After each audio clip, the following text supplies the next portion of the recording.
onto a new approach on how to handle this. And so I will flag it as something we can potentially come back to. Okay. When we get to recreation, Dustin? I was mainly involved just with fire suppression, but you know, this whole area down through Sierra Mesa, and I never came across any issues with the building for us, the way they handled it, working around arc sites. Kind of like you were saying with prescribed birds, it's more of a burns, it's more of a seasonal than dates thing, like it's spring or fall. And we hardly ever get away with prescribed burns around here because of the wind. So I guess just from my experience with it, you know, we've gone out with archaeologists, they've walked us through, we've talked about things to go protect sites and stuff. What I've seen, they manage it just fine the way it's been in the past.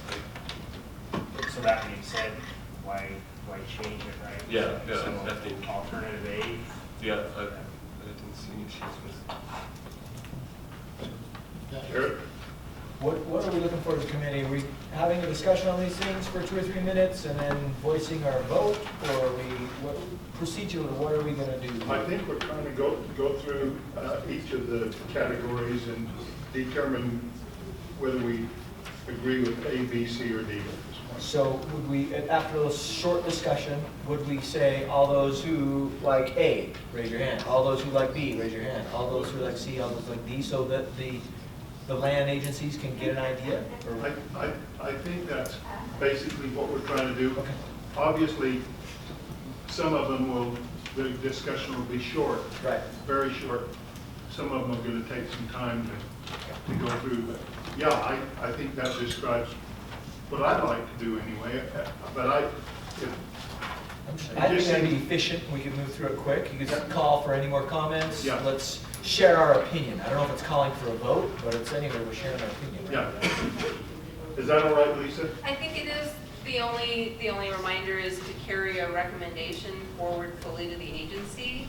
We need consensus. We need, you know, a majority of thumbs up or sideways versus people really who just cannot buy into that decision.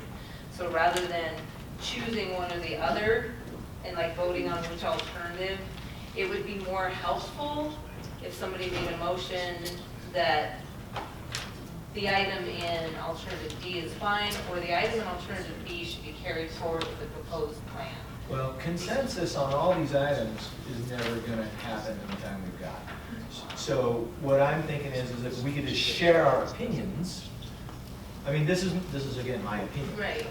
But to deliberate to consensus, for me to go through and say I support alternative D and we all support alternative D, that's tough. Right, and not for the entire alternative. I just was for any particular item. Right. So alternatives for fire management, 2.4.2.3, right? I'm just trying to think. I mean, this body of people here has expertise in all different things. If we could discuss it for a minute, share our concerns, and then share what we think is best. I mean, I don't know. I'm just asking. I'm asking what the procedure is. Yeah, I think I could work with that in the event that as long as we have a majority, that would then become the recommendation, and at the end I can review and just make sure that the group's okay with that. That would be one thing I could offer as a procedure. Ed, you've worked with RACs quite a bit, and Miles, you as well. Any thoughts on that as a way to proceed? I'll let you defer. I mean, I think that sounds like a good way to go. Where, Okay. you know, it's a process. It gets you to a point where you've had a full discussion or a limited discussion if you decide that's all you need. Give a thumbs up. You may not take a position on every aspect. And that's fine. I'm more than happy to just write no position.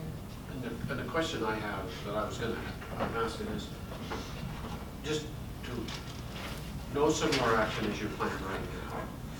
So if there is verbiage in any of these alternatives, that's different than what's in the similar action, right? So to clarify that, if you were to open up the 2008 land use plan, you wouldn't find any language about prescribed fire can happen in habitat as long as the species aren't there, like you see over in alternative B. That language isn't there.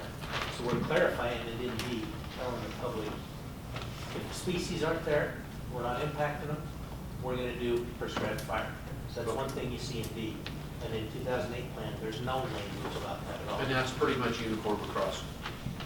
Okay, Yes. I just needed that part. So it might be helpful for us if you kind of give us, if we go through these things, tell us what the status quo is so that we understand, you know, maybe we're thinking things are fine, but maybe things aren't as fine in A as we might think.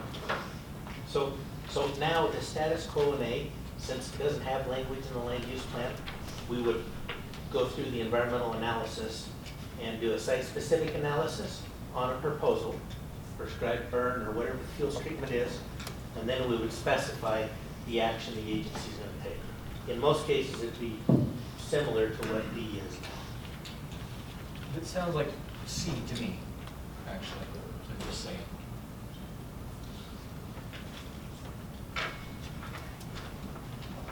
Part of the planning document, part of the planning document is to provide surety for people that are looking at it. So in D, we've listed it and said, these are the things that you're gonna encounter. Over in A, those very similar things will be probably put in place as a condition of approval, but this is a way to disclose it to the public outright. Everybody knows, this is what we're gonna do. If there's gonna be prescribed burns, we're gonna limit it based on swivel habitat or whatever habitat. And so we're just trying to let people know up front so everybody has the same picture going forward. Okay. Everybody kind of understand it? We want to make a recommendation on fire management. Anybody? Can I just say, I'm sorry, can I ask another clarifying question? So, and Jared had asked this, I think, so the status quo right now is not that you're not doing prescribed burns. You're doing something that's kind of similar to alternative C, it sounds like, which is, tell us what you're actually doing, what's actually happening. Is it closest to alternative C or alternative B? Are you looking at the migratory patterns when you're deciding on prescribed burns right now? We Kind are. of you Yes. are? And So- we are doing prescribed burns. Right, you are doing prescribed burns. Or fuel treatments. Is what you're doing right now closer to alternative B or C or D then? Closer to B. Is D. So alternative, by having us choose either alternative, say we choose D, that would it be something to like expedite your process of actually doing these types of burns on a monument, or being that if we choose alternative D, are you still going to go through the process, the environmental? Yep, we'd still do a site-specific environmental assessment on these proposals, so it wouldn't necessarily expedite it, but everybody will know. We're required to look at friend endangered species. If they're not there, we can do it anyway.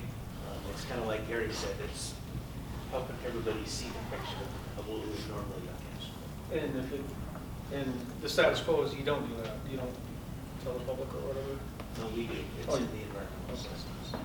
But in 2008, they didn't write it down, they didn't specify it, which is why there's nothing. Gary, you're there? Who was that? I'll try to be brief.